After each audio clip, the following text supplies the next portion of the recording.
ये कहानी एक फिशरमैन के बारे में है जिसका नाम जॉन था। वो हर रोज की तरह अपनी छोटी बोट लेकर समंदर में मछलियां पकड़ने निकलता, लेकिन उस दिन कुछ अलग होने वाला था। अचानक चारों तरफ घना फॉग छा गया, इतना घना कि पास की चीज भी नजर नहीं आ रही थी। जॉन इधर उधर भटकने लगता है और इसी दौरान उसे एक सुनसान बोट नजर आती है। जिज्ञासा में आकर वो अपनी बोट को उस बोट से बांधता है और अंदर जाकर देखने का फैसला करता है। जैसे ही वो अंदर जाता है उसका दिमाग सुन्न हो जाता है। बोट खाली थी, न कोई इंसान न कोई आवाज, बस एक रहस्यमयी खामोशी। जॉन बोट के अंदर जाता है, सब कुछ बिल्कुल नॉर्मल लगा है। खाना ताजा था, कपड़े साफ थे और हर जगह इंसानी मौजूदगी के आसार थे, लेकिन वहाँ कोई नहीं था। वो बोट को स्टार्ट करने की कोशिश करता है लेकिन इंजन काम नहीं करता। जॉन को हैरानी हुई कि इतने बड़े ओशन में ये बोट अकेली और खाली क्यों है। वो दूर तक देखने की कोशिश करता है, शायद कोई करीब हो, मगर घना फॉग हर तरफ छाया हुआ था। मायूस होकर वो वापस कंट्रोल रूम में आता है और वहाँ का रेडियो ऑन करता है। मदद के लिए सिग्नल भेजने के इरादे से जॉन ने रेडियो पर पैगाम भेजा, ये शिप समंदर में फंसी हुई है, अगर कोई सुन रहा है तो जवाब दे। पैगाम भेजने के बाद उसने सोचा कि अब अपनी छोटी शिप से वापस चलना चाहिए, लेकिन जब वो बाहर आया तो उसकी बोट वहाँ मौजूद नहीं थी। हालांकि उसने उसे अच्छी तरह बांधा हुआ था। वो हैरान रह गया और उसकी हैरत और बढ़ गई जब उसने देखा कि अचानक फॉग गायब हो गई है और आसमान बिल्कुल साफ हो चुका था। अब दोपहर हो चुकी थी। जॉन को कुछ समझ नहीं आया कि ये सब क्या हो रहा है। वापस जाने का कोई रास्ता नजर नहीं आया। वो वापस उस खाली शिप में गया और मैप की मदद से रास्ता ढूंढने लगा। जॉन अब ये समझने की कोशिश कर रहा था कि वो कहाँ है और घर कैसे लौटे। मसला ये था कि उस रहस्यमयी शिप का इंजन खराब था। अगर उसे जान बचानी थी तो किसी भी कीमत पर इंजन को ठीक करना था। वो पूरे शिप में टूल बॉक्स ढूंढता है और बहुत मेहनत के बाद वो इंजन को ठीक कर लेता है। ये उसके लिए बड़ी राहत की बात थी। अब शिप चलने लगी और सिमत भी आहिस्ता आहिस्ता समझ आने लगी, लेकिन खतरा खत्म नहीं हुआ था। जॉन दोबारा कंट्रोल रूम में जाकर रेडियो से राब्ता करता है, मगर इस बार भी कोई जवाब नहीं आया। सब कुछ अब भी रहस्यमयी था। फिर वो ऊपर आता है और उसे अचानक टॉयलेट जाना पड़ता है। आसपास कोई नहीं था तो वो सोचता है कि समंदर में ही कर लेता हूँ। जैसे ही वो किनारे की तरफ जाता है, अचानक किसी ने उसे पीछे से धक्का दे दिया। वो सीधा पानी में गिर जाता है। हालात बहुत खतरनाक हो गए, मगर उसने रील को पकड़ लिया और किसी तरह डूबने से बच गया। हवा और पानी का दबाव इतना ज्यादा था कि वापस शिप तक पहुंचना मुश्किल था, मगर उसने हिम्मत नहीं हारी और आहिस्ता आहिस्ता रील के सहारे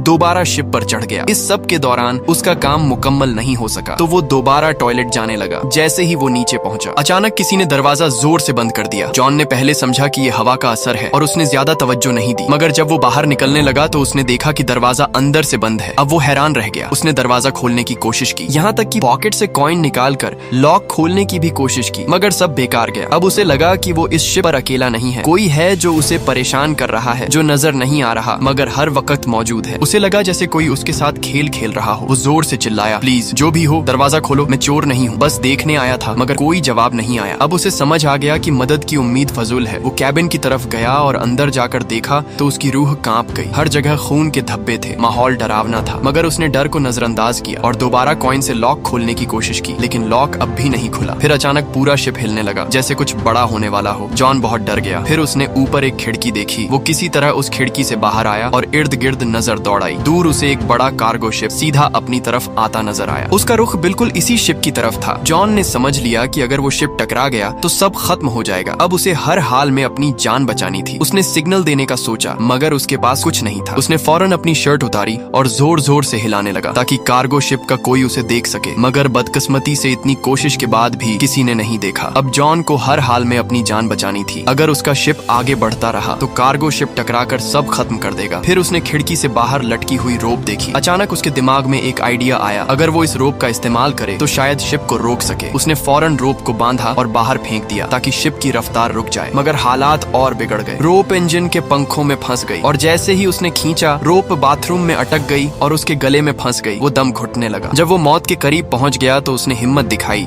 और एक टूल की मदद से खुद को आजाद कर लिया। उसकी गर्दन पूरी तरह लाल हो गई। वो तकरीबन मर चुका था, मगर आखिरी लम्हे में वो खुद को बचाने में कामयाब हो गया। रोप इंजन में फंसी रही जिससे शिप की रफ्तार रुक गई, मगर ये काफी नहीं था। कार्गो शिप फिर भी उससे टकरा गया। शिप जोरदार टक्कर से हिल गया और जॉन जमीन पर गिरकर बेहोश हो गया। उसके सर पर गहरा झपम आ गया। कुछ देर बाद जब उसकी आंख खुली तो उसने देखा कि बाथरूम पानी से भर चुका है। लेकिन सबसे हैरान करने वाली बात ये थी कि ये ओशन का खारा पानी नहीं था, बल्कि साफ और मीठा पानी था, जैसे कोई उसे जानबूझकर डरा रहा हो। वो टूट गया और दोबारा इल्तिजा की, जो भी हो मुझे जाने दो, मगर अब भी कोई जवाब नहीं आया। अब वो भूखा, प्यासा और बहुत कमजोर हो चुका था। उसने बाथरूम के शावर से पानी पिया, मगर जल्द ही उसे लगा कि पानी खत्म हो चुका है। फिर जब वो सिंक से पानी पीने लगा तो हैरान रह गया। अब वो पानी खा रहा था। उसने फौरन समझ लिया कि बोट में सुराख हो गया है और समुद्री पानी अंदर आ रहा है। ये बोट ज्यादा देर नहीं बचेगी। वो खौफ में दरवाजा खोलने की कोशिश करता है, मगर लगता है किसी ने बाहर से बंद कर दिया है। रात का वक्त था और ऊपर से ऐसा लग रहा था जैसे कोई अनदेखी शायद शैतानी ताकत इस बोट को कंट्रोल कर रही है। पानी तेजी से ऊपर आ रहा था और जॉन सो गया। रात को समंदर में शदीद तूफान आया जिससे बोट बुरी तरह टूट गई और जॉन भी शदीद जख्मी हो गया। सुबह जब उसकी आंख खुली तो पानी उसके सर तक पहुंच चुका था, सिर्फ उसका चेहरा बाहर था। अब उसे लगा कि बस चंद लम्हे बाकी हैं। अचानक उसने कहीं से हल्की सी क्लिक की आवाज सुनी, जैसे कुछ खुला हो। जॉन ने जैसे ही हैंडल घुमाया, दरवाजा जोर से खुल गया। पानी के दबाव से दरवाजा टूट कर गिर गया और इसी तरह वो बाहर निकलने में कामयाब हो गया। जैसे ही वो बाहर आया, सीधा बोट की छत पर गया ताकि ताजा हवा ले सके, क्योंकि नीचे ऑक्सीजन तकरीबन खत्म हो चुकी थी। अब उसे यकीन हो गया कि कोई अनदेखी ताकत उसे हर हाल में नुकसान पहुंचाना चाहती है। वो जिस्मानी और जहनी तौर पर टूट चुका था और पानी नीचे मुसलसल भर रहा था। उसे समझ आ गया कि अब ये बोट कभी वापस नहीं लौटेगी। जॉन ने फैसला कर लिया था कि वो इस शिप पर मजीद नहीं रुकेगा। फिर उसे एक ख्याल आया। उसने शिप से एयरबैग्स निकाले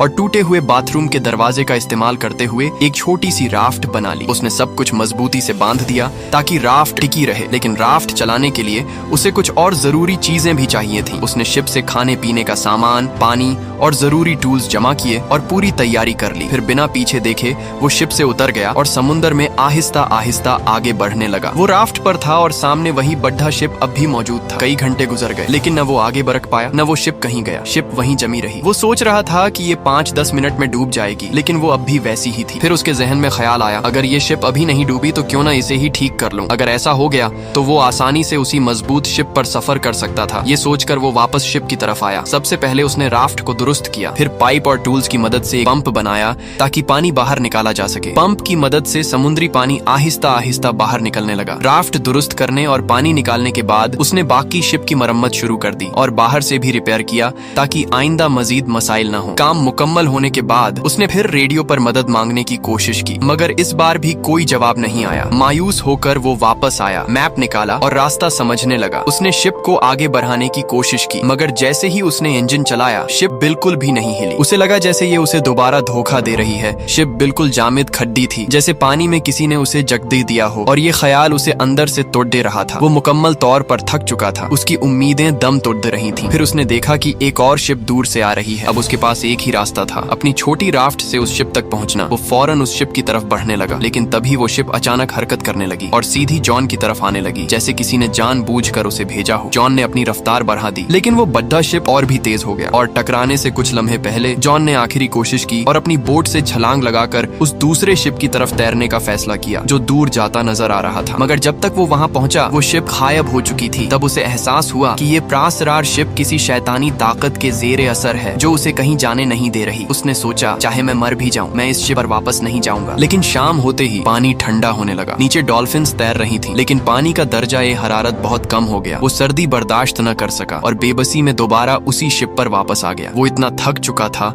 और बीमार हो चुका था कि सोचने की हालत में नहीं रहा। बस उसने कंबल उठाया और अपने कमरे में जाकर सो गया। जब सुबह उसकी आंख खुली, उसने फिर शिप छोड़ देने का फैसला किया, लेकिन अब उसे एक और झटका लगा। कमरे का दरवाजा बंद था। वो डर गया और आहिस्ता आहिस्ता जहनी तौर पर टूटने लगा। उसे कुछ समझ नहीं आ रहा था, ये सब उसके साथ क्यों हो रहा है। तभी उसने अपने कमरे में देखा एक छोटी सी लॉकर। जैसे ही उसने खोली, उसे ऊपर जाने का रास्ता नजर आया, एक वेंटिलेशन जिससे वो बाहर निकल सकता था। वो उस लॉकर में घुस गया जो एक तंग स्टोरेज एरिया था। हर बार जब वो स्टोरेज एरिया में ऊपर चढ़ने की कोशिश करता, वो फिसल कर नीचे गिर जाता। गिरने से उसे कई चोटें आईं, लेकिन उसने हिम्मत नहीं हारी। वो बार बार गिरता रहा। आखिरकार वो ऊपर पहुंचा और उस वेंट की खिड़की खोलने की कोशिश की, मगर वो बाहर नहीं निकल सका। वो जानबूझकर सील की गई थी। अब वहाँ की ऑक्सीजन भी तेजी से खत्म हो रही थी। सांस लेना मुश्किल हो गया था। नीचे का दरवाजा भी बंद था। वो अपने कमरे में वापस नहीं जा पा रहा था। उसे लगने लगा कि ये उसका आखिरी वक्त है, लेकिन फिर उसे वही प्रासरार क्लिक की आवाज सुनाई दी। जैसे ही उस लॉकर की खिड़की क्लिक की आवाज के साथ खुली, जॉन फौरन बाहर निकल आया। ताजा हवा ने उसे थोड़ा सुकून दिया। वो बाहर आया और देखा कि शिप एक छोटे जीरे की तरफ बढ़ रही है। उसके दिल में एक उम्मीद जागी कि शायद अब वो इस खौफनाक शिप से हमेशा के लिए आजाद हो जाएगा। जैसे ही शिप किनारे पर पहुंची, वो फौरन उतर गया। उसने सोचा कि इस जीरे पर कोई है जो इस सब के पीछे है। गुस्से में उसने एक स्टिक उठाई और जीरे पर तलाश शुरू कर दी, लेकिन जल्द ही वो हैरान रह गया। पूरे जीरे पर किसी इंसान का कोई निशान नहीं था। अब जॉन दोबारा गुस्से और खौफ से भर गया। जैसे ही वो जीरे से बाहर आया, उसकी आंखों के सामने एक नया मंजर आया। वही प्रासरार शिप जिसने उसे यहाँ लाया था, अब परसुकून समुद्र में आगे बढ़ रही थी, जैसे किसी और शिकार की तलाश में हो। ये देखकर जॉन को मुकम्मल यकीन हो गया कि ये शिप और ये जीरा किसी शैतानी ताकत के कब्जे कब्जे में है, उसे हर हाल में यहाँ से निकलना था। उसकी जान खतरे में थी, उसकी जिंदगी अभी बाकी थी। जैसे जैसे वो तलाश करता रहा, वो जीरे की सबसे ऊंची चोटी पर पहुंचा। उसने दूर एक और जीरा देखा, लेकिन वो इतना दूर था कि वो देख नहीं पा रहा था कि वहाँ क्या हो रहा है। जैसे जैसे वो जॉन उस जीरे पर घूमता रहा, वो आहिस्ता आहिस्ता वापस उसी जगह पहुंचा। लेकिन जब वो वहाँ पहुंचा, उसकी आंखें फटी की फटी रह गई। ये वही जगह थी जहाँ से उसका सफर शुरू हुआ था। सब कुछ वैसा ही था। उसकी पुरानी बोट वहीं फंसी हुई थी और वही लोग, जैसे कुछ भी नहीं बदला। पूरा माहौल बिल्कुल पहले जैसा था, जैसे कुछ भी नहीं हुआ हो। जॉन कुछ देर सब देखता रहा। वो यकीन नहीं कर पा रहा था कि ये सब बुरा ख्वाब नुमा तजुर्बा असल में उसी के साथ हुआ है। लेकिन अब सवाल ये था, उसकी बोट फिर वहीं कैसे आ गई और इस शिप की हकीकत क्या थी? जब जॉन बोट के पीछे पहुंचा, वो हैरान रह गया। वही जगह, वही बोट, वही लोग, जैसे कुछ भी नहीं बदला। वो यकीन नहीं कर पा रहा था कि ये सब हकीकत है या बुरा ख्वाब, मगर जो उसने झेला वो सच था। अगर आपको ये कहानी पसंद आई हो तो वीडियो को लाइक जरूर करें, चैनल को सब्सक्राइब करें और बेल आइकॉन दबाना मत भूलें, क्योंकि अगली कहानी और भी ज्यादा इंटरेस्टिंग होने वाली है।